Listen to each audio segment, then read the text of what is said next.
Bien. Alors il s'agit de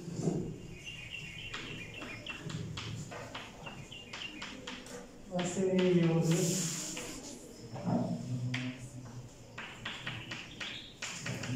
Et de l'exercice numéro 2. Alors nous sommes le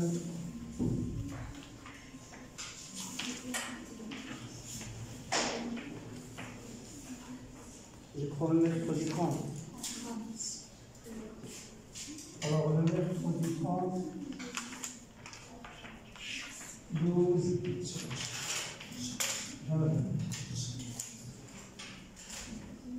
bien. Alors, je vous signale que l'exercice numéro 1, je l'ai enregistré et j'ai essayé de le poster hier dans la chaîne YouTube. Il y avait un problème d'internet, je vais le faire aujourd'hui à l'envers. Donc pour gagner un peu de temps, on va passer à l'exercice 2. Entre-temps, je vais vous demander de commencer la préparation dès aujourd'hui. D'accord? Parce que les enseignements, ils vont finir le 24. Donc il nous reste à peine 4 semaines. Pour finir le cours, il n'y aura pas de problème, on va le finir, mais pour finir les TD. Donc nous avons 4 séries de TD. Alors, pour les finir dans 4 semaines, on ne va pas pouvoir tout faire ici en présentiel. Donc je vais essayer d'enregistrer la moitié, je vais la poster sur la chaîne YouTube. Bien. Oui. J'arrive.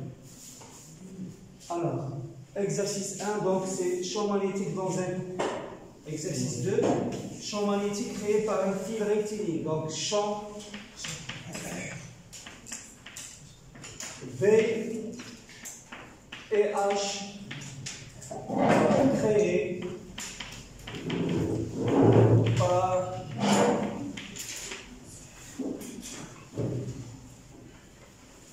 par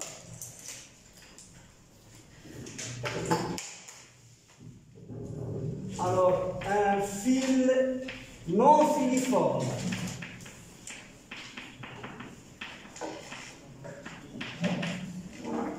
Infiniment long.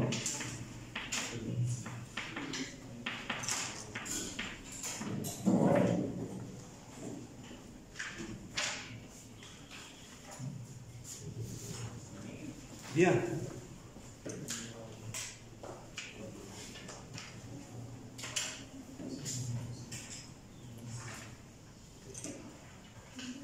Bien. Alors réfléchissez s'il vous plaît à la première question.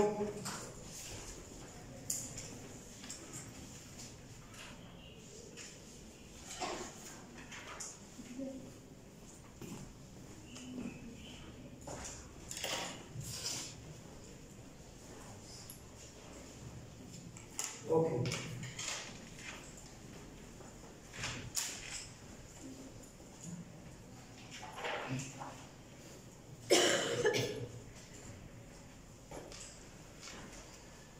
Oui.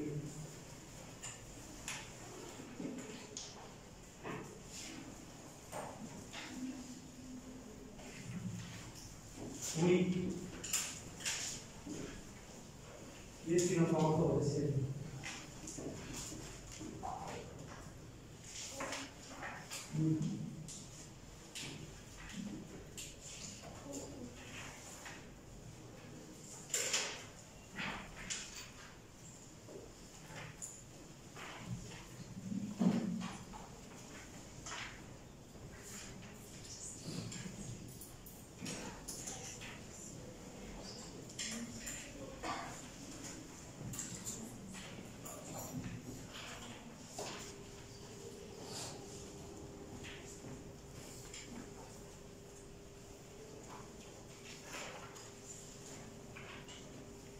Alors, considérons un fil conducteur C rectiligne. Alors, rectiligne, ça veut dire, bon, unidimensionnel. D'accord? Rectiligne, ça ça veut dire droit.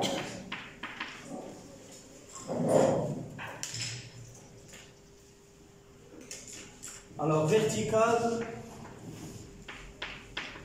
donc il est dirigé dans le sens, dans la direction OZ. Alors de section circulaire dans le rayon est A. Donc la section circulaire est non nulle. Ça veut dire que la section S, elle est égale à pi fois A au carré. Et A est différent de 0. Donc c'est quelque chose qui est différent de l'exercice. L'exercice numéro 2 de la série numéro 1. Alors le fil est supposé être très long, infiniment long. D'accord? Alors qu'est-ce que cela veut dire?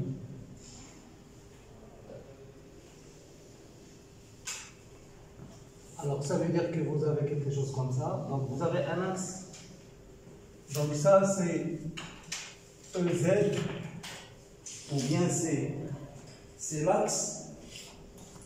l'axe OZ, ou bien tout court, Z tout court. Donc ça c'est la direction Z. Et ici vous avez, regardez, donc vous avez une section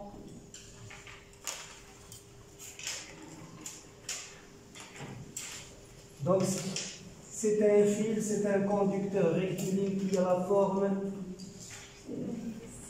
d'un cylindre. Très bien.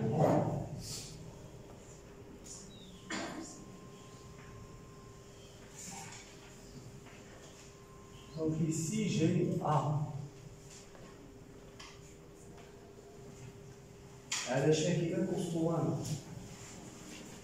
Le fil est supposé très long, donc j'ai quelque chose qui va se diriger vers moins l'infini. Cette extrémité inférieure, elle va se diriger vers moins l'infini. Et cette extrémité supérieure, elle va se diriger vers plus l'infini. Ok?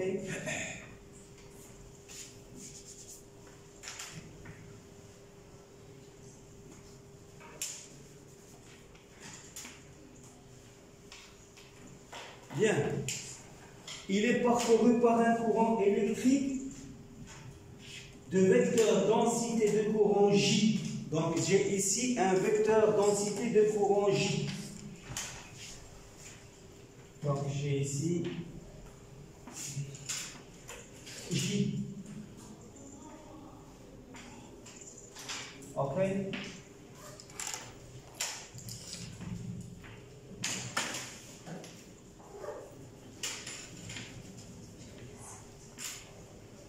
Oui. Et bien entendu, la densité de courant dans le fil, elle est reliée au courant lui-même I par la relation. Donc I, le courant, c'est l'intégrale double de J en M de S en M, ou bien en M', comme vous voulez. Et M, c'est un élément de la section. Donc vous voyez, donc M, il est ici. Alors l'intégrale, sur quoi? Sur toute la section. Le flux de J, à travers cette section, va vous donner I. Et M, il appartient à la section.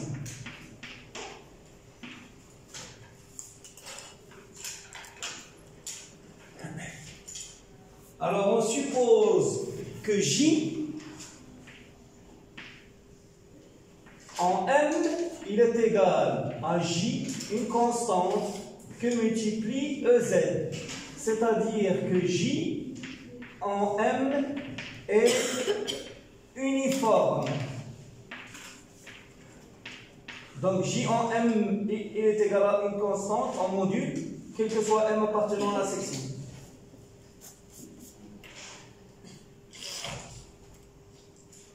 Donc on suppose que le vecteur densité de courant J est uniforme parallèle à l'axe OZ et indépendant du temps. Le conducteur plonge dans le vide, donc vous avez quelque chose ici, donc vous avez ici c'est le vide. Donc lorsque je dis le vide, c'est forcément U0.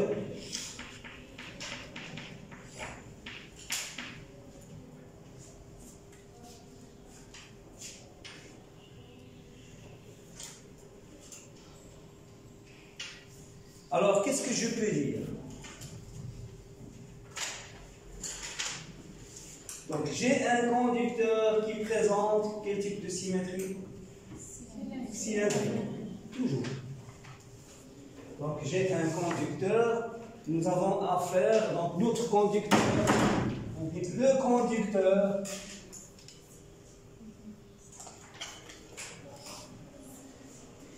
alors, il présente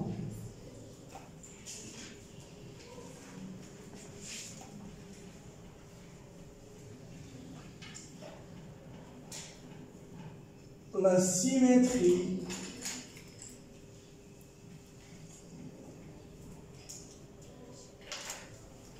cylindrique. Qu'est-ce que cela veut dire? Ça veut dire si je me donne un point M qui appartient à l'espace à 3 dimensions, M sera repéré par ses coordonnées R, θ et Z. D'accord? Deuxième conséquence. La base de travail. Alors, la base de travail, c'est la base ER, Eθ, EZ. La base de travail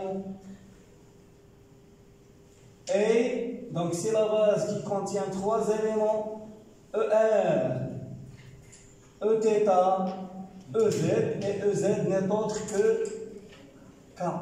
Puisque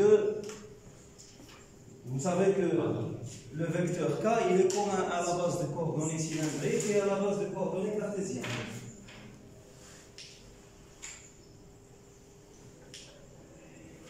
Donc, a priori, dans un point M de l'espace, regardez, je vais représenter ce point M. Donc, j'ai un point M ici. Alors, M, il est repéré par les coordonnées R, θ, Z. Et ici, G, c'est le vecteur ER. Ici, c'est le vecteur EZ.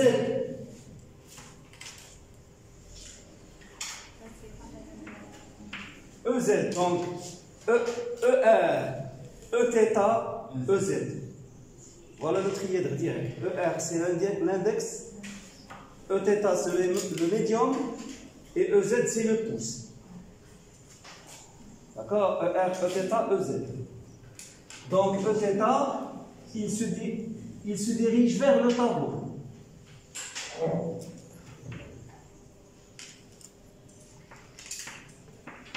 Ça, c'est Eθ.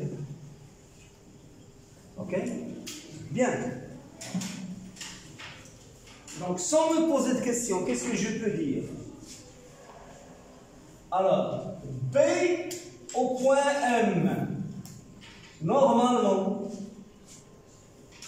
si je ne tiens compte d'aucun élément de symétrie, B en M, puisque je suis dans la base de coordonnées cylindriques, c'est B indice R qui va dépendre de R, θ, Z, ER, plus B indice θ qui va dépendre de R, θ, Z, Eθ, plus B indice Z qui va dépendre de R, θ, Z, EZ. D'accord? Donc maintenant, je vais aborder les éléments de symétrie.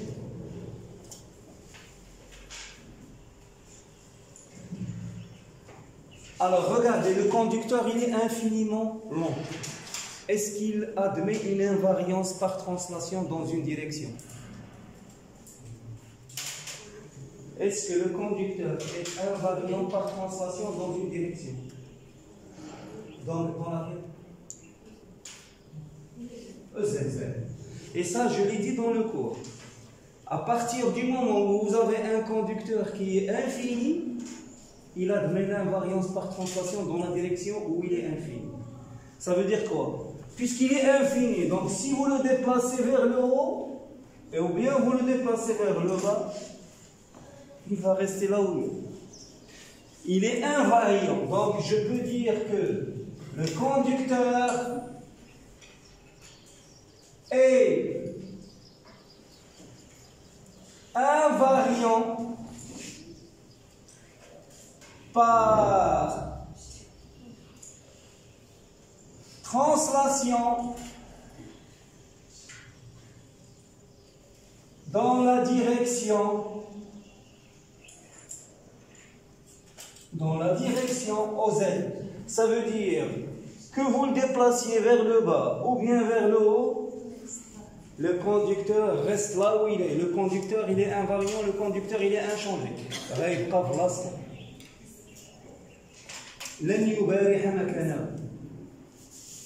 D'accord? Alors, qu'est-ce que cela veut dire? Ça veut dire que si je laisse le conducteur là où il est, et je déplace le point M vers le bas ou bien vers le haut, l'expression de B, est-ce qu'elle va changer? Donc, il ne dépend pas de Z. Aucune composante ne doit dépendre de Z puisque j'ai l'invariance par translation dans la direction Z. D'accord? Je me suis débarrassé d'une coordonnée. Maintenant, regardez. Donc, j'ai une rotation autour de EZ. Est-ce que le conducteur est invariant par rotation autour de EZ? Autour de EZ. Je le tourne autour de EZ. Il faut essayer d'imaginer. Regardez, votre conducteur, il est comme ça. Vous allez le tourner autour de EZ. Est-ce qu'il va varier?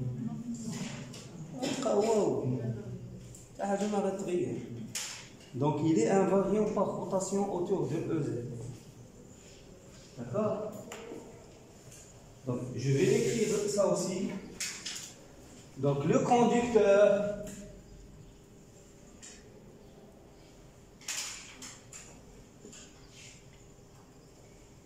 est invariant par rotation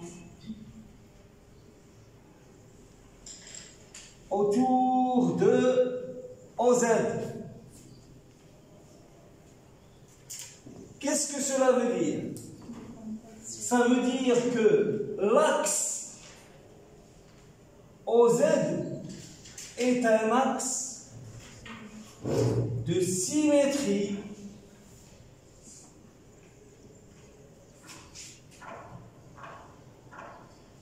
de révolution. C'est très important. C'est un axe de symétrie de révolution. Et qu'est-ce que cela implique? Cela implique que si je laisse le conducteur là où il est et je tourne le point M autour de OZ en gardant la distance par rapport à l'axe constant, est-ce que l'expression de V va changer? Il a le conducteur là où il est et je fais tourner M en décrivant un cercle. B ne va pas changer. Donc B ne dépend pas de θ. Ça, c'est la première conséquence. La deuxième conséquence, si le point M appartient à l'axe OZ, ça on l'a vu dans le cours, Alors, B en M, il est égal à BZ, qui va dépendre de quoi? Très bien. Or, sur l'axe, R, il est égal à quoi? Très bien. Ça veut dire B sur l'axe ne va pas dépendre de θ, ne va pas dépendre de Z, et R égale à 0. Je vais avoir PZ, EZ. Donc PZ sur l'axe, a priori, il est constant. Et on va voir à la fin de l'exercice qu'il est nul. P sur l'axe, ici, M appartenant à OZ, on va voir qu'il est identiquement nul. D'accord? Donc la variance par translation, l'invariance par rotation. Maintenant, est-ce que le conducteur admet un plan de symétrie?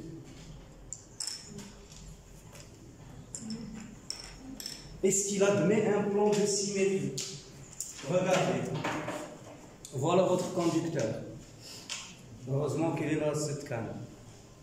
Je vous donne un couteau et je vais vous demander de la couper en deux éléments symétriques. De telle sorte que le courant dans le premier élément est le même que le courant dans le deuxième élément. Vous allez la couper transversalement ou bien longitudinalement? Longitudinalement, transversalement, il faut la couper comme ça. D'accord? Si vous voulez deux éléments symétriques, il faut la couper comme ça, longitudinalement. Et regardez combien de façons il y a pour la couper longitudinalement. Je peux la couper comme ça, je peux la couper comme ça. C'est une infinité. Donc, le conducteur admet une infinité. Le conducteur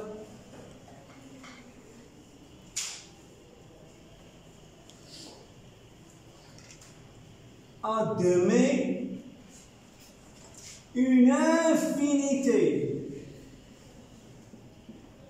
de plans pi de symétrie. D'accord? Alors ces plans pi, ils sont engendrés par, puisque j'ai affaire à deux plans. Le plan, c'est un sous-espace, un espace ou bien un sous-espace vectoriel de dimension 2. Donc, pour générer le plan, il me faut une base de deux éléments. C'est ER. Très bien. D'accord? Donc, j'ai une infinité de plans de symétrie qui sont engendrés par ER, EZ, et je peux dire la chose suivante.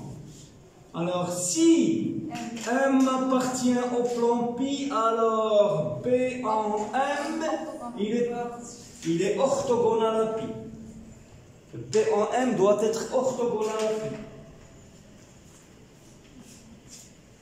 P en M orthogonal à pi, ça veut dire P en M orthogonal à ER et orthogonal. Donc, il est égal à quoi? C'est B indice θ, puisqu'il est porté par Eθ.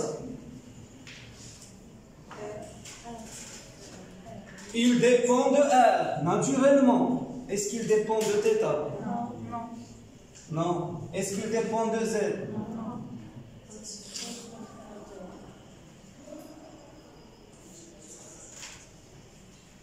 Donc, si je veux B en M, avant d'effectuer le calcul, je sais que BR est nul, et je sais que BZ est nul, et je sais que Bθ ne dépend ni de θ ni de Z. Il ne dépend que de R. Donc, vous voyez comment on arrive à faciliter le calcul en consacrant une importance aux éléments de symétrie. D'accord? Et bien que B dépend de R, je ne peux pas dire qu'il est radial. Parce que il est porté par Eθ et non ER. Donc B n'est pas radial.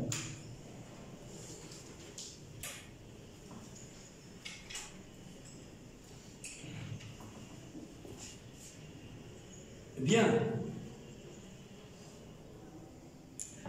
Alors, regardez. Si B est porté par Eθ, il ne dépend que de R. Donc, les lignes du champ B sont les lignes du champ B sont des cercles. Des cercles de centre. Alors, qu'il est le centre? Il appartient à OZ, c'est-à-dire il appartient à l'axe. Et de rayon OM qui est égal à R. Donc vous voyez ici, par exemple, je vais le dessiner ici pour ne pas encombrer mon schéma. Donc j'ai le conducteur, c'est comme ça.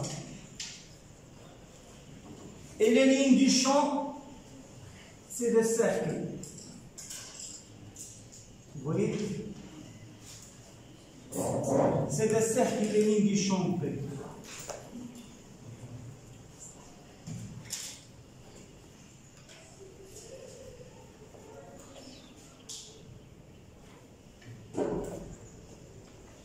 Donc tout ceci, c'était la question 1.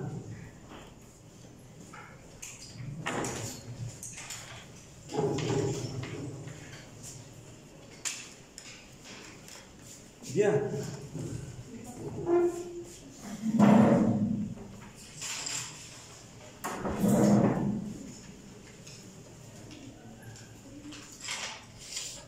Donc regardez. Maintenant, je suis arrivé au stade où j'ai montré que B, il est porté par Eθ, il ne dépend que de R. Donc, les lignes du champ B sont des cercles de centre appartenant à l'axe et de rayon R. Donc, pour calculer B, je vais utiliser le théorème d'Ampère. D'accord? Alors, qu'est-ce qu'il dit le théorème d'Ampère?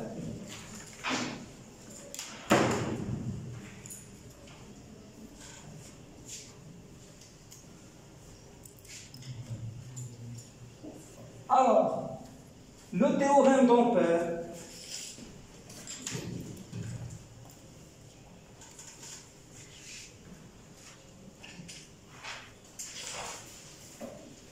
il dit la somme, non, la circulation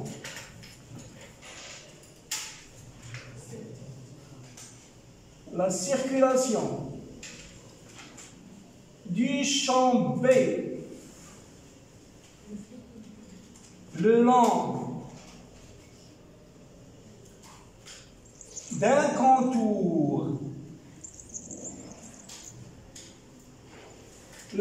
contour fermé C est égal à mu0 multiplié par la somme algébrique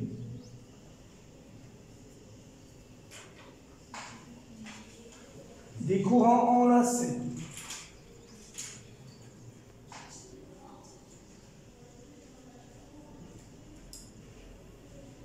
et c'est ce que je traduis par la relation. Regardez donc B en M dl en N, elle est égale à mu0, la somme di. Donc ça c'est une somme algébrique des courants I enlacés.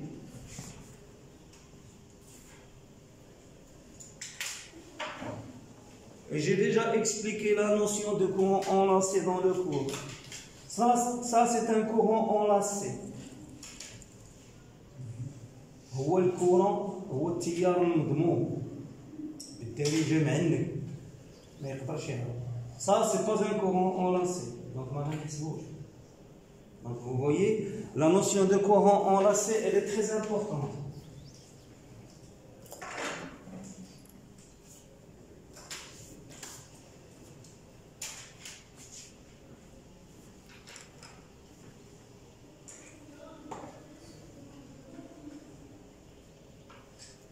Alors, dans la base ER, Eθ, Ez, maintenant je vais déterminer V.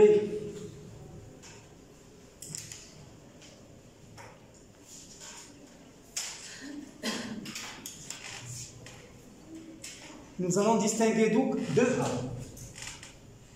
Alors, nous distinguons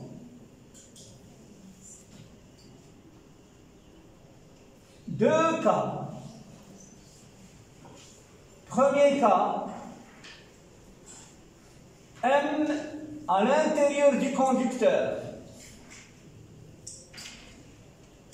c'est-à-dire OM inférieur strictement à A.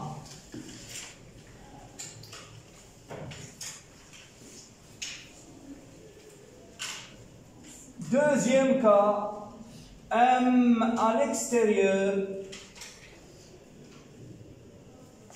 ça veut dire OM supérieur strictement à A.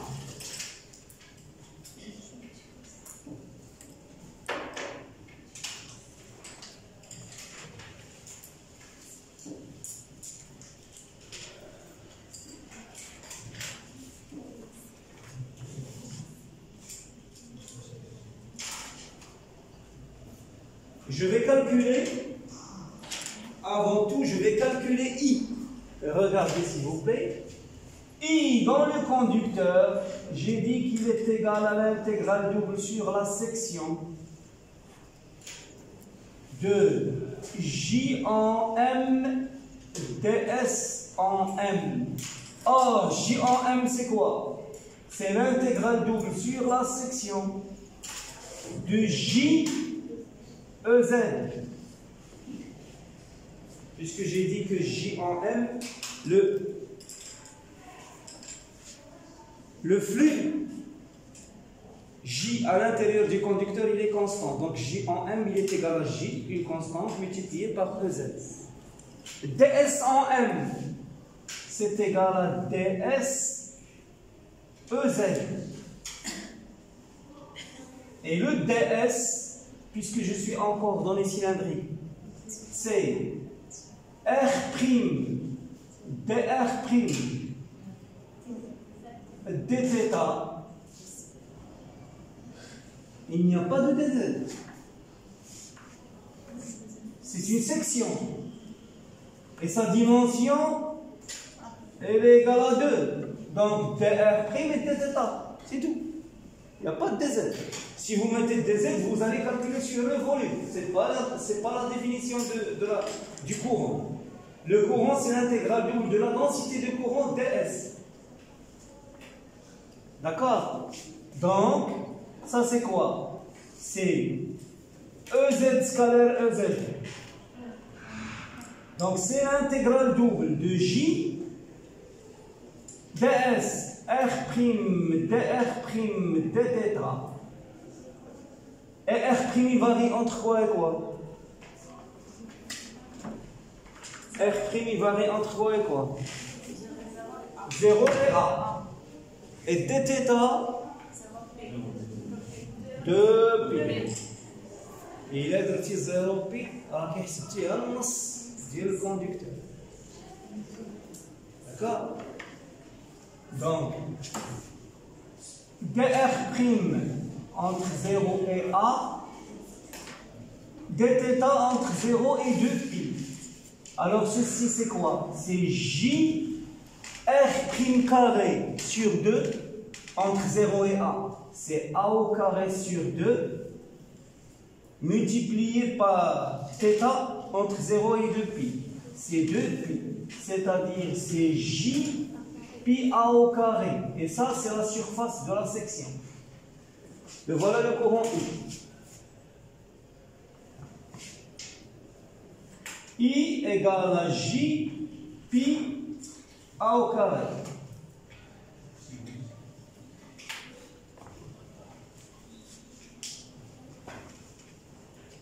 Bien.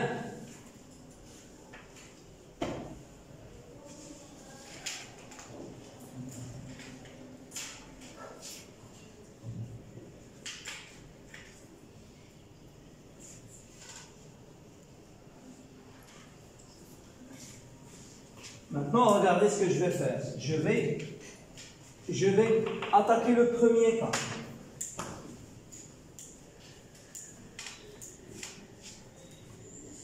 Alors, premier cas. M à l'intérieur.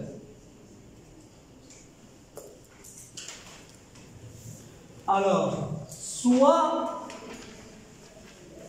le contour fermé C. Donc, je vais imaginer un contour fermé C à l'intérieur. Regardez. Donc, mon point M, il est ici.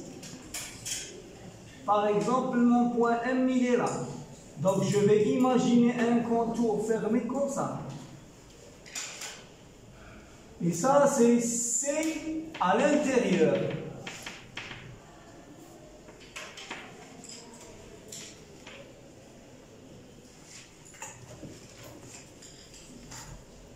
Donc, je vais appliquer sur ce contour C, je vais appliquer le théorème d'Ampère.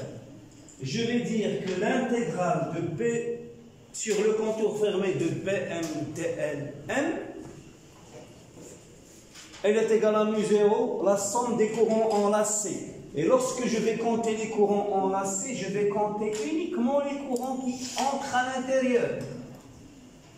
Tous ces lignes du courant J sont enlacées.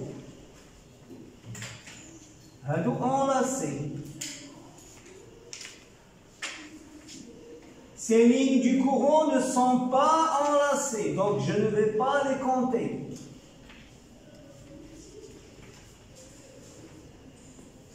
Vous voyez?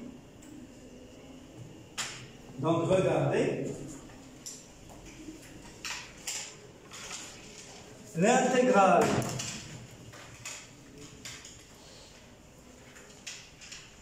sur le contour fermé C de B en M dL en M, elle est égale. B en M, c'est Bθ qui ne dépend que de R.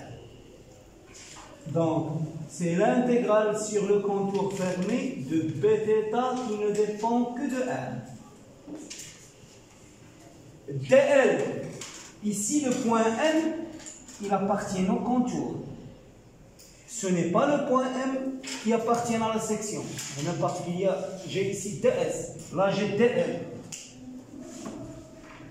Et regardez, le DL qui appartient au contour, il est égal à DL Eθ. Il est égal à R' dθ Eθ. Donc ici le DL, c'est R' dθ Eθ. J'ai oublié le Eθ ici.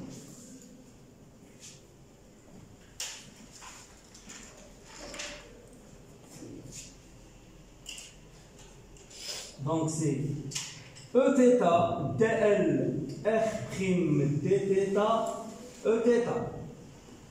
Donc le produit scalaire de Eθ avec Eθ, ça vous donne?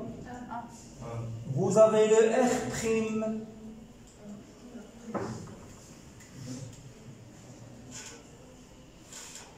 Attendez. Alors ça c'est égal à quoi? il est égal à B θ. Attendez. Non, mais j'ai R', c'est R, parce que je suis sur le contour. Pardon. Je suis sur le contour. Il n'y a pas de prime. Je suis sur le contour. Donc il n'y a pas de prime. Le contour, il fait comme ça. Donc cette distance, c'est R. Mais le R', il est inférieur ou égal à R. D'accord? Donc c'est Bθ de R que multiplie R, que multiplie l'intégrale sur le contour de dθ. De pi.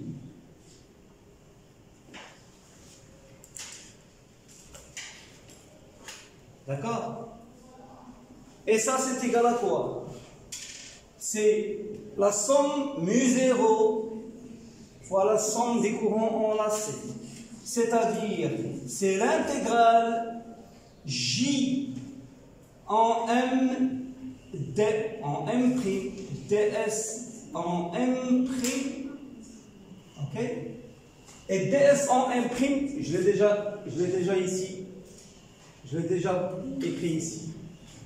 Donc ça va être B indice θ de R fois 2pi, il est égal. Mu0 fois J, je la sors de l'intégrale puisque J elle est uniforme. L'intégrale, donc EZ fois EZ, ça va simplifier, ça va me donner 1. Et qu'est-ce qu'il va me rester? R', dR' entre 0 et R. Et dθ entre 0 et 2pi.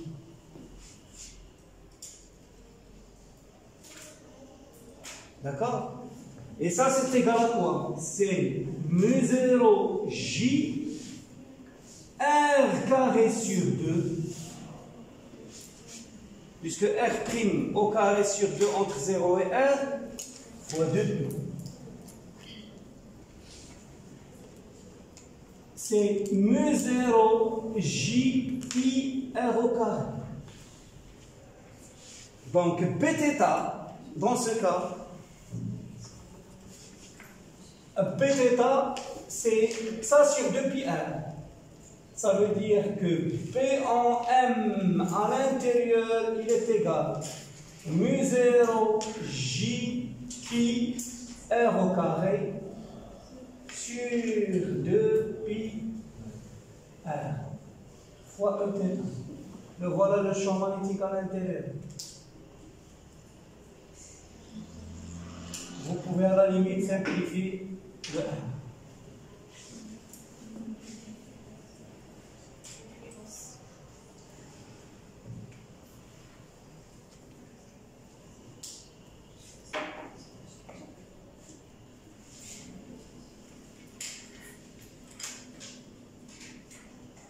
Ok? Maintenant, je passe à l'extérieur.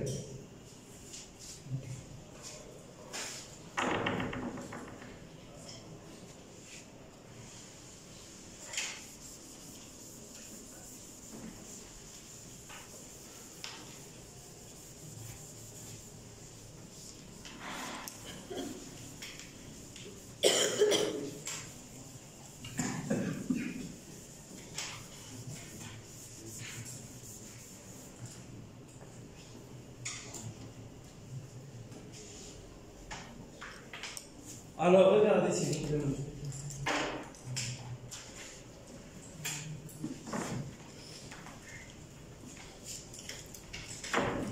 Maintenant, j'ai un point M ici. Je veux P en M ici, à l'extérieur. Je vais imaginer un contour qui va être un cercle qui va passer par M. Donc ça, c'est à l'extérieur. Et lorsque je vais compter les courants enlacés, je vais compter d'ici à ici. Tout ça, c'est des courants enlacés. Là, il n'y a rien. Là, il n'y a rien. D'accord? Donc, l'intégrale sur le contour fermé C de B en M, dL en M, elle est égale à l'intégrale sur le contour fermé C de B indice θ de R que multiplie Eθ R dθ que multiplie Eθ. Ok? Eθ fois Eθ, ça fait 1. Qui est égal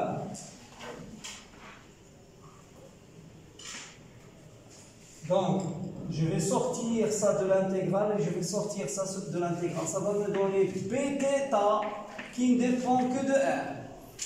Que multiplie R, que multiplie 2. Et ça, c'est égal à mu0, l'intégrale. La somme des courants enlacés, c'est l'intégrale double de J en M ds en M sur la section latérale, sur la section de base, non pas latérale. J est uniforme, donc ça c'est égal à l'intégrale double de JEZ que multiplie ds. C'est R' dR' dθ. Et R' il varie de 0 à 1. Et θ il varie de 0 à 2π. Et ça c'est mu0 J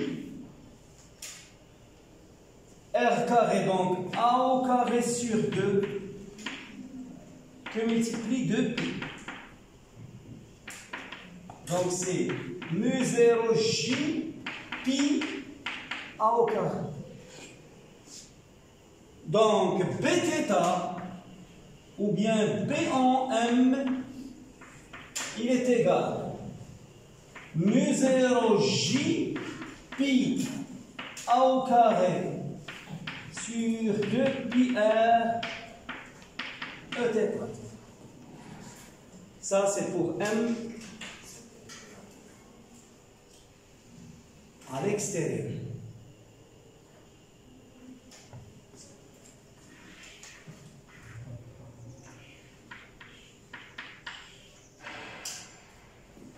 Ça fait M à l'extérieur.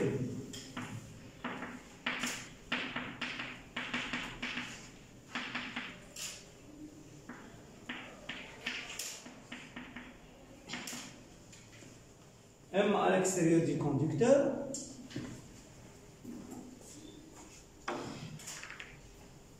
Et ici, M à l'intérieur du conducteur.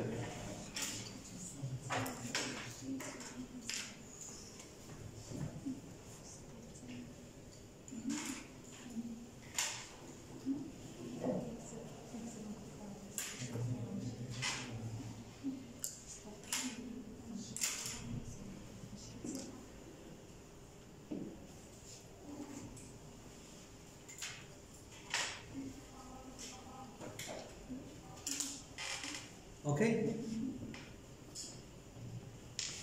Alors, oui? Deuxième ligne, J suivant EZ, la EZ. J. Doucement.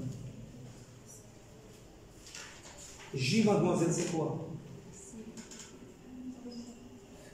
أنا كنشجعكم تسولوا، كنشجعكم تهضروا وما تحشموش. راه واخا ما كاينش شي سؤال حمق، ما كاينش. J, mademoiselle, il est dirigé vers dans quelle direction? J, c'est le flux du courant électrique. C'est les flux. J. Imaginez, je vais vous aider à comprendre. Imaginez le conducteur, c'est un tuyau.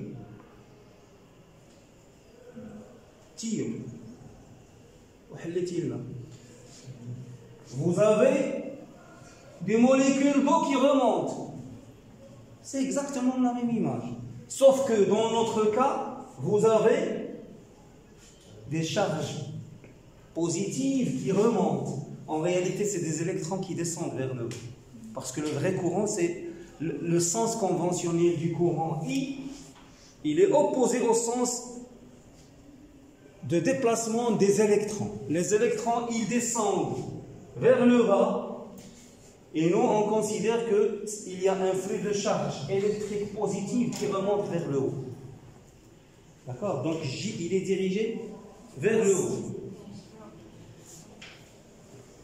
Regardez, je sais très bien vous pouvez prendre des notes, ça, je ne vais pas enregistrer ça.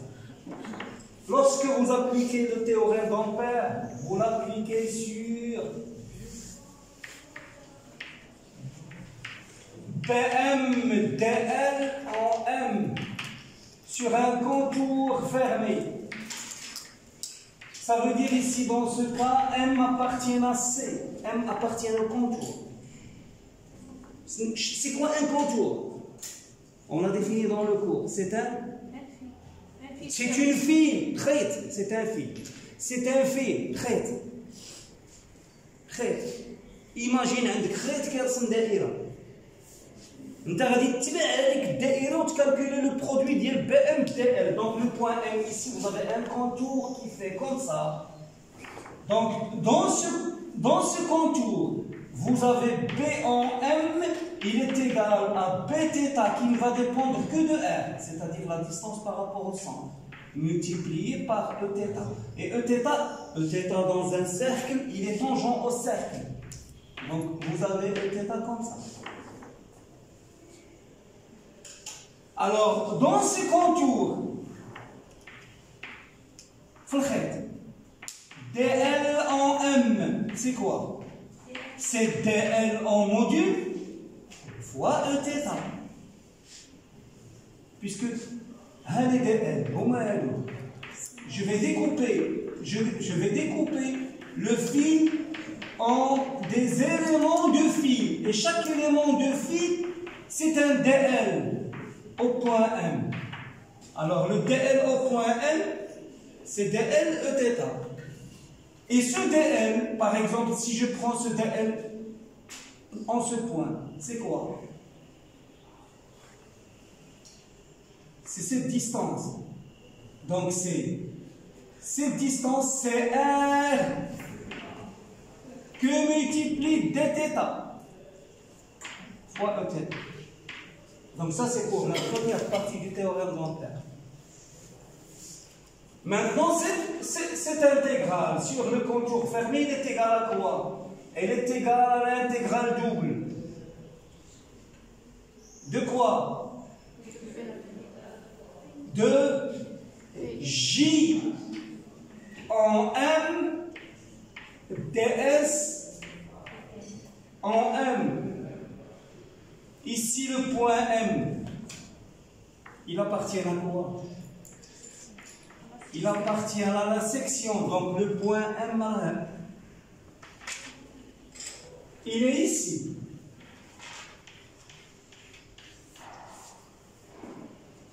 Voilà qui a semé M. Peut-être qu'un lien semé M prime. Voilà qui va être semé M prime, mais peut-être qu'il va prendre ça. Ok? J'ai pas fini. J en M, alors, il va dire un point M ici. J est dirigé comment? Par exemple, avec le point M. J, regardez. Il est dirigé dans quel sens? Dans quelle direction? EZ, J derrière. Donc ça, en point M. Donc J en M, qui appartient à la section, c'est J, une constante, fois EZ. Ou ds autour du point M. ds autour du point M, c'est ça, regardez. Donc, c'est cette distance qui multiplie cette distance. Ça, c'est dr. Et ça, c'est... En fait, ماشي dr. ماشي dr prime. لأنه R, c'est le rayon du contour. Donc, le R, la distance de ce point M par rapport au centre, ça va être R', tel que R' inférieur strictement à R. Donc, je vais avoir ds en M. Il est porté par quel vecteur? C'est ds en M multiplié par le ds ici. EZ. Le vecteur dial 1 ds, il est toujours normal à ds. C'est EZ. C'est ce qui fait que lorsque je fais le produit scalaire de EZ avec EZ, ça sort. Donc ici j'ai ds EZ. Et le ds, son module c'est quoi? C'est R' dθ dr' EZ. Et lorsque je vais intégrer, donc ça va me donner, c'est l'intégrale double de J.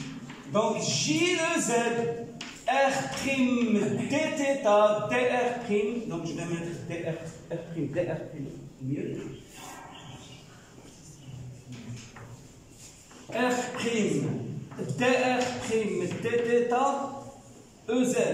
Le produit de EZ avec EZ, ça me donne 1. Il me reste le R'. Je vais intégrer entre quoi et quoi? 0. Il est qu'une clé d'akhil. Non. 0 et R. Ou il est qu'une tala barra. 0 et A. Parce que le conducteur qui est derrière le qui D'accord? Donc ici, ça dépend, c'est soit R ou bien A. Ça dépend si le point M est à l'intérieur ou bien à l'extérieur. Et là, la deuxième intégrale, c'est entre 0 et 2pi. J'espère que j'ai... Donc, on va détailler. Et c'est pour ça, on a quand même شوفوا les exercices sur les solutions, عاودوهم ماشي شوفوهم. عاودوهم. J'ai un conseil à vous faire. Moi, الفت نديرو لا سوليسيون اكريت تيتعاملوا مع الطلبه بواحد الطريقه ملي كيجي راجع تيبدا كيقرا في لا سوليسيون. دابا كاينين لي سوليسيون مصورين ما عرفتش كيفاش غيتعاملوا مع الطلبه. لو كونساي كو جو دون حاول تصاوب التمرين بوحدك وتلقى فيه صعوبه. ومن بعد ما تلقى الصعوبه عاد تقلب على الحل. ملي كتشوف الحل او لا كتقرا الحل كيجي كلشي ساهل. ما كتيفالويش لي كونيسونس ديالك، ما كتعرفش شنو تعلمتي. Donc essayez de s'entraîner avant de revoir la solution. Donc je continue. Et c'est bien cette petite discussion, elle est très intéressante. Pourquoi? Parce que en réalité, l'intégrale de BM dl en M sur un contour fermé C, si j'applique le théorème de Stokes, c'est tout simplement l'intégrale double sur la surface qui est contenue à l'intérieur du contour de rotationnel de B en M ds en M.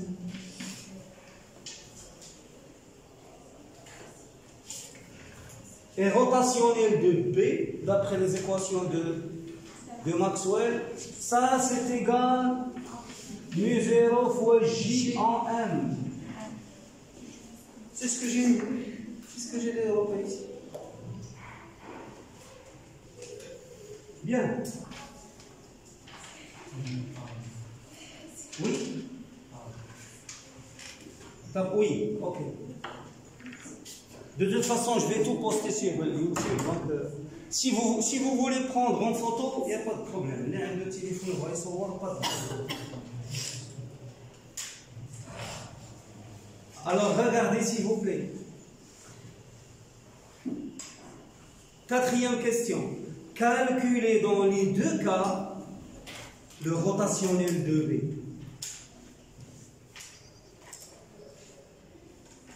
J'ai dit dans le cours, s'il vous plaît, j'ai dit dans le cours que il y a des relations locales et des relations intégrales.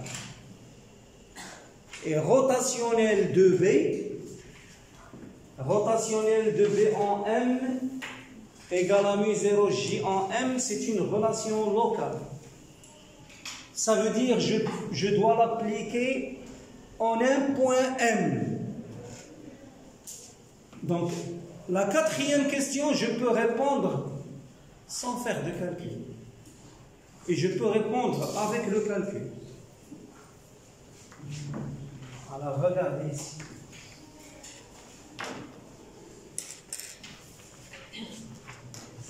Alors, sans faire de calcul.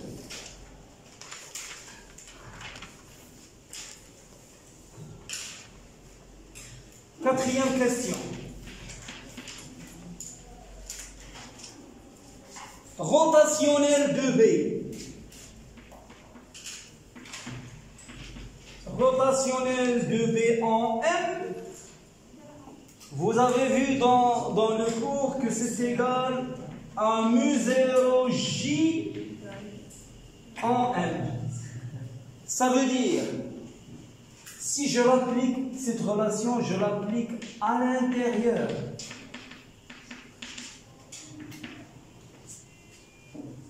Rotationnel dans ce point. Alors, dans ce point que je vais appeler, bon, MI, M à l'intérieur. Alors, rotationnel de B en MI, elle est égale à mu0 J en MI.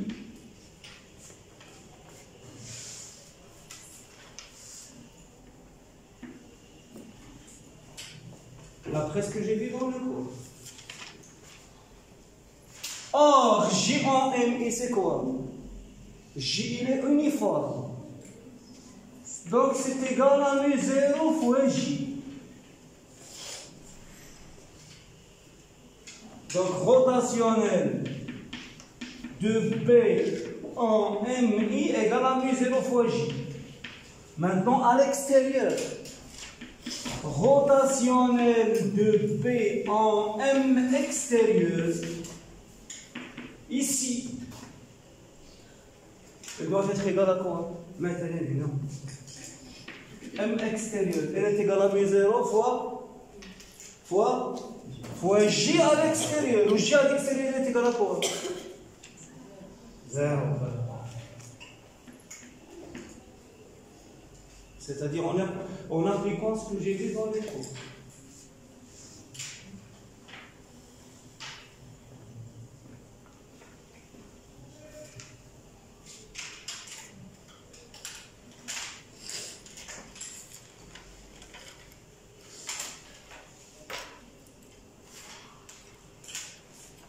Maintenant, regardez s'il vous plaît.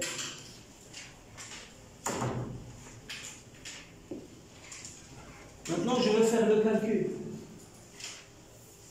Je vais retrouver ce résultat en effectuant le calcul. Voilà B à l'intérieur. Ça veut dire quoi? Regardez.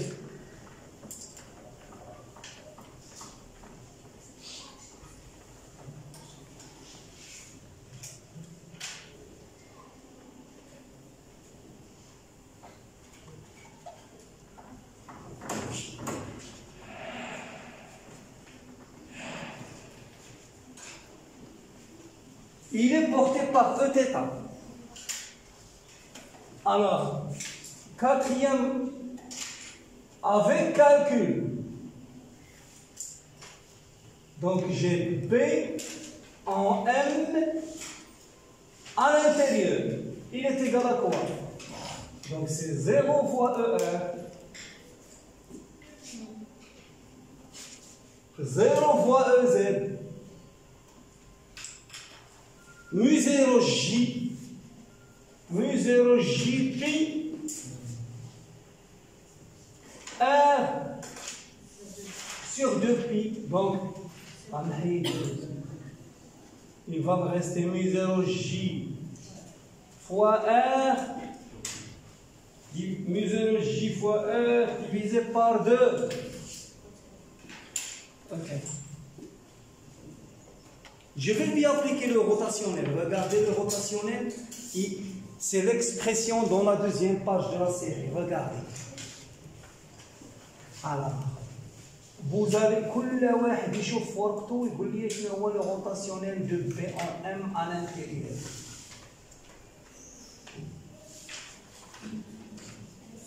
D de BZ sur D θ. Très bien. 0.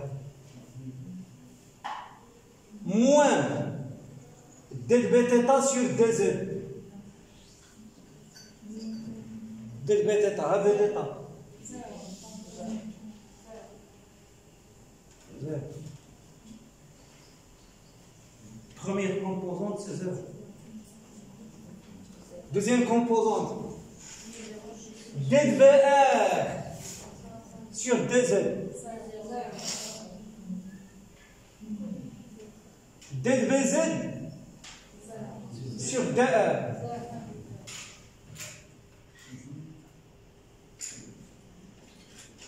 D'accord? Troisième composante. Bθ sur R. Ça veut dire mu 0 J sur 2. D de bθ sur DR. Plus mu 0 J sur 2. Moins D de BR sur R dθ. Moins 0. Et ça, c'est égal à quoi? C'est mu 0 J. Et ici, qu'est-ce que vous avez trouvé? Mu 0 J. C'est-à-dire, soit vous appliquez directement la définition du cours, dans la figure, soit vous faites le calcul, comme vous voulez.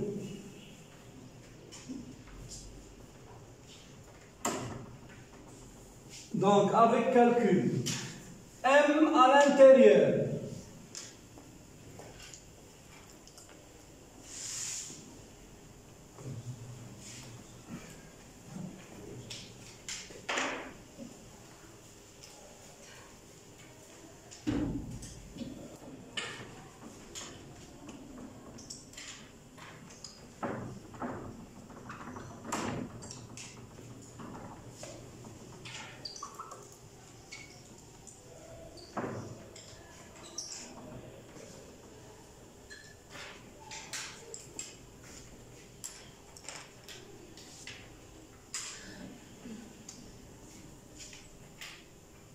Avec calcul,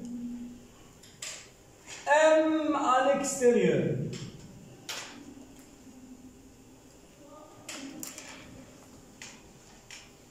Alors, à l'extérieur, B c'est ça. Regardez, je vais simplifier par pi.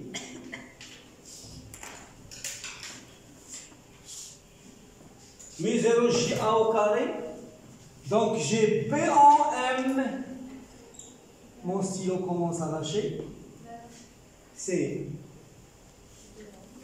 mu 0 J A au carré sur 2R. Donc ici j'ai 0. Ici c'est mu 0 J A au carré sur 2R. Ici j'ai 0. Donc rotationnel de B en M.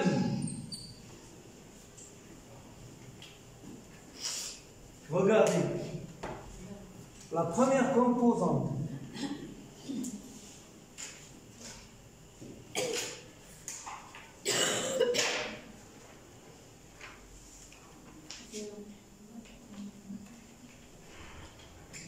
DBZ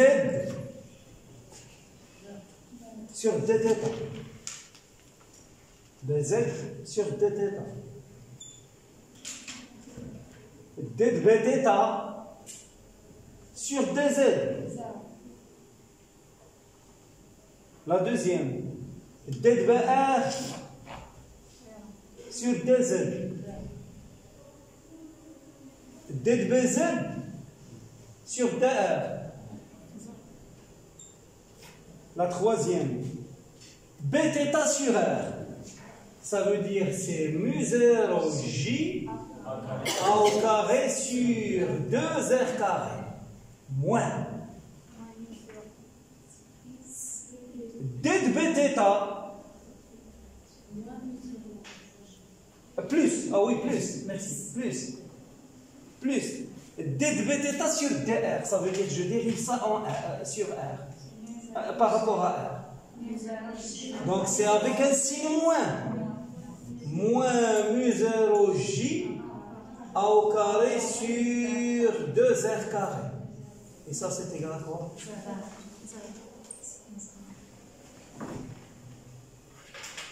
Et je retrouve ce que j'ai calculé tout à l'heure.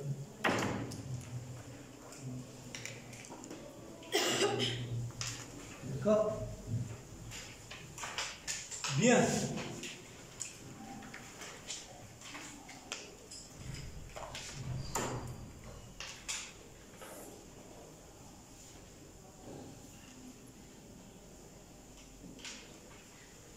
Alors maintenant, exprimer dans les deux cas le potentiel vecteur magnétique A en M dans la base. Alors, je vais vous renvoyer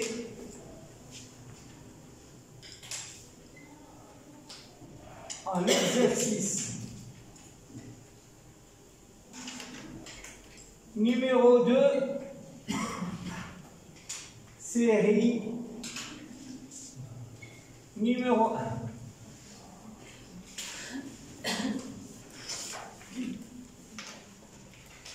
Regardez, je vais choisir un point M à l'intérieur. Regardez comment je vais faire. Je vais prendre un point M à l'intérieur, par exemple ici. Ou bien celui-là, à l'intérieur. Et je vais imaginer un contour fermé autour de ce point.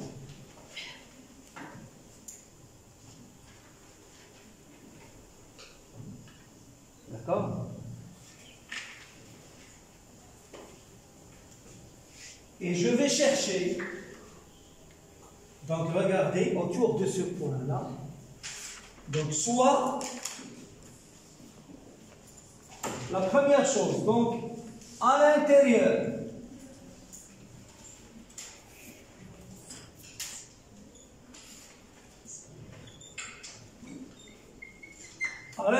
du conducteur.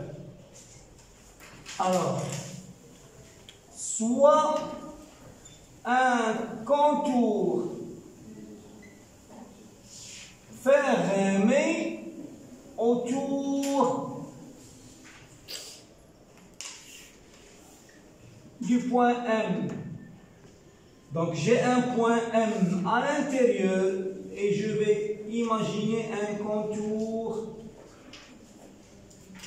A, B, C, D. D'accord? Nous cherchons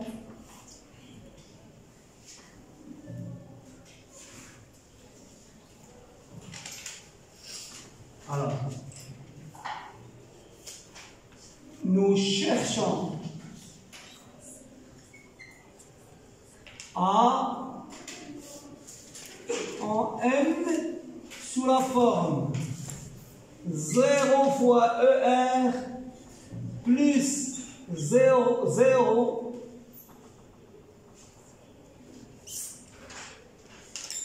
0 fois E θ plus un indice Z qui ne dépend que de R fois EZ.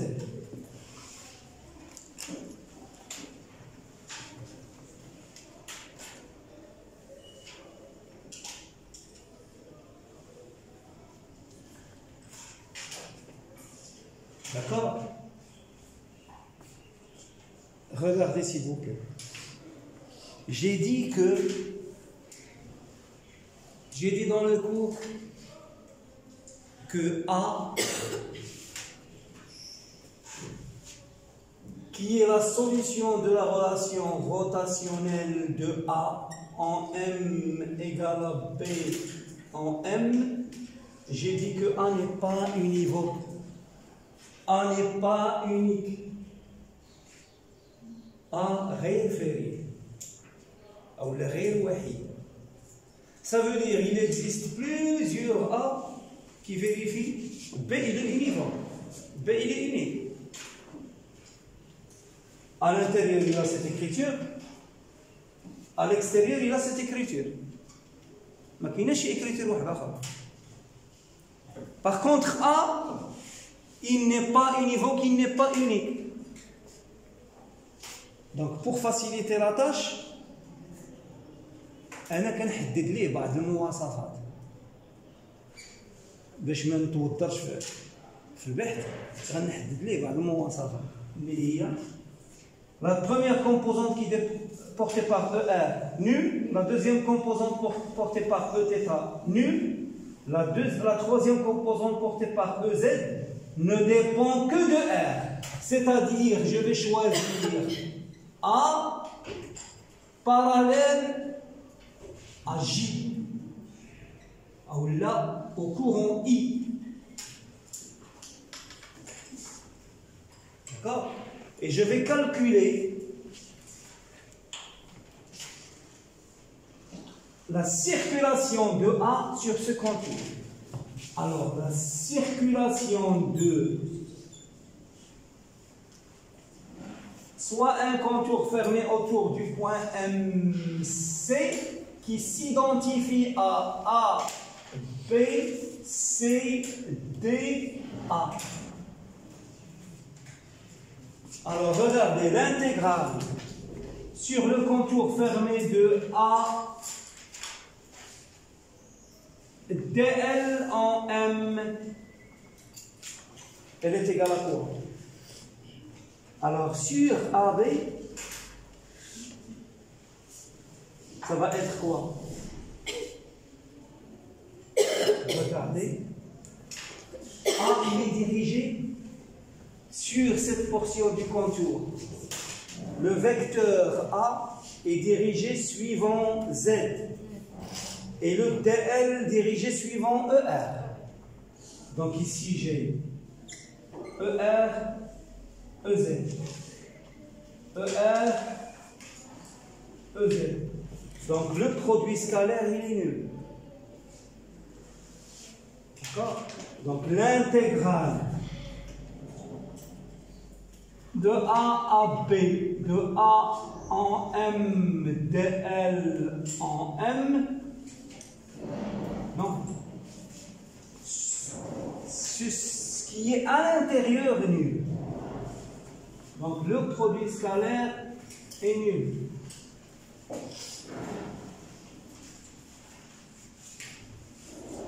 Alors, en BA, il est égal à Z de R plus DR. Ici, le DL, il est égal à DZ. Donc, plus l'intégrale de BAA. Et l'intégrale de BAA, ça va être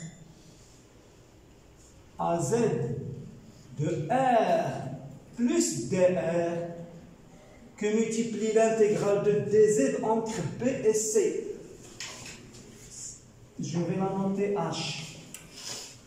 Donc, 3H.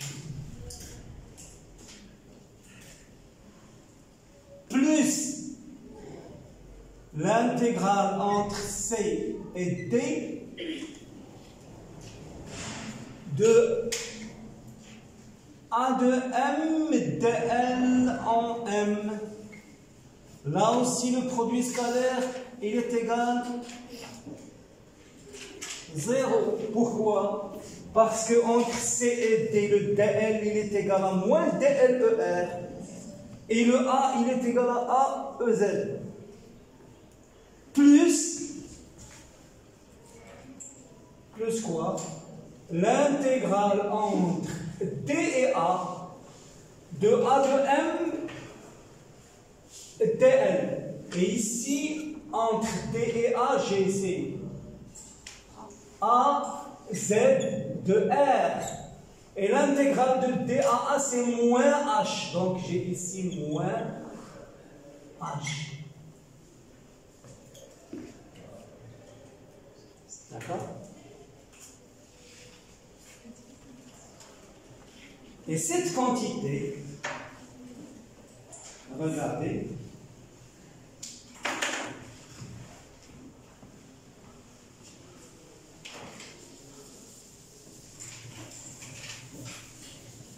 doucement s'il vous plaît, attendez.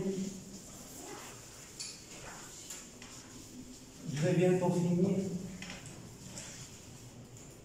Alors, je vais avoir AZ de R plus DR moins AZ de R qui multiplie H. Elle est égale l'intégrale sur le contour fermé de A dl, c'est, je vais appliquer le théorème de Stokes, c'est l'intégrale double de rotationnel de A, c'est-à-dire de B, fois ds. Donc c'est l'intégrale double sur cette surface, sur toute cette surface,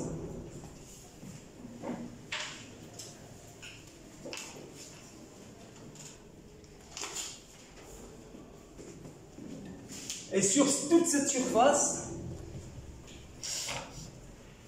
regardez, sur toute cette surface, B il est constant, il est égal à ça.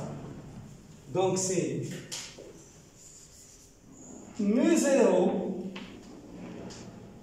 J pi R mu0 J, il n'y a pas de pi, mu0 J R sur 2. C'est bien ça. mu0 JR sur 2 que multiplie ds. H fois dr. Donc je vais simplifier par H.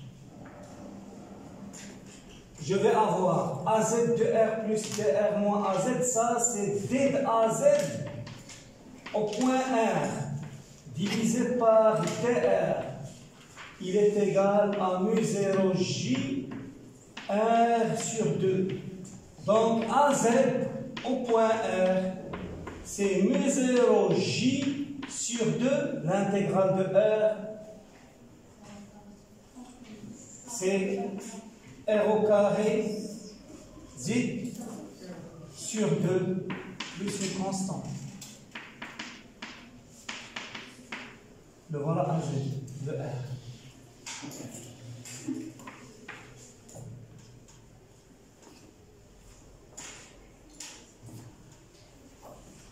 D'accord? Alors, à l'extérieur, M à l'extérieur, qu'est-ce que vous allez avoir? Vous refaites la même chose, le même calcul, sauf que le point M est à l'extérieur. Donc, je vais avoir AZ de R plus DR moins AZ de R, il est égal, non pas mu0 JR sur 2, mais le champ B à l'extérieur. Le champ B à l'extérieur, c'est quoi? C'est mu0 J, mu0 J A au carré, merci, sur 2R, fois DR. fois dr. Donc ici, normalement, vous avez H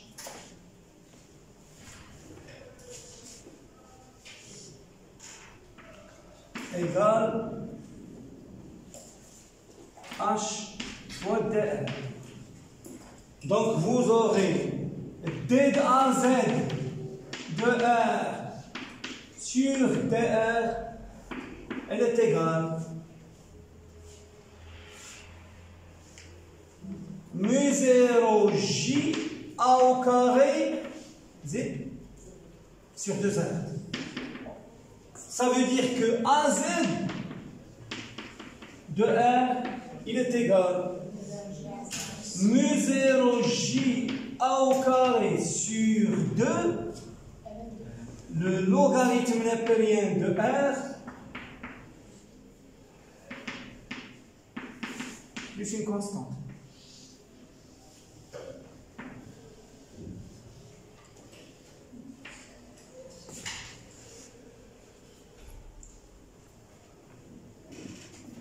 D'accord? Donc ceci pour l'exercice 2.